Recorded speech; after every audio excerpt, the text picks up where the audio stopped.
Hello everyone, welcome back to the channel once again. In this video we'll look at how can you change the partition or you can say the boot record of MBR to GPT or vice versa. Okay, so first we will look at the information of this system, and if you type msinfo32, that is going to give you the information of your system. You can have the overview, like the BIOS mode that I currently have with this operating system is installed with the legacy mode.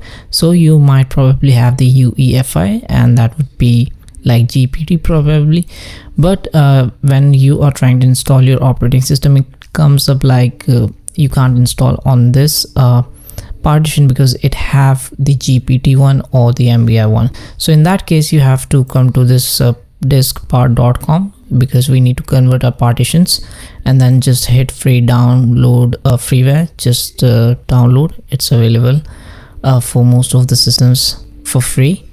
You can try the professional one if you would like.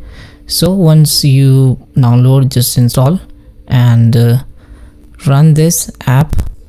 This is AOMEI, or you want to call with the words, or OMI partitioner. Then just open it and you will have the information like how many partitions or volumes you have currently with your disk, which is online. So here we have the system reserved C, D, E, and all the things. So you can see it says basic MBR. So this is the master boot record. So if you want to convert it to the GPT, you just have to hit convert to GPT and select the disk, which is your primary drive, or you can say the C drive. So just if you hit it, it will ask and show you information that since the disk you selected is a system disk, please confirm that the motherboard supports UEFI boot mode. If it doesn't support, don't dare to do this, because it might break your BIOS or something.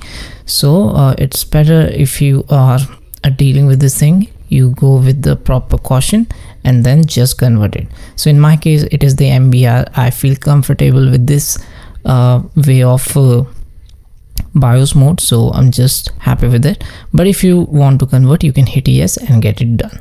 Okay, so this was the thing I wanted to share. You can use this software and you can convert your master boot record to GPT or from GPT to MBR. All right, yeah, thanks for watching. I'll see you guys in the next video.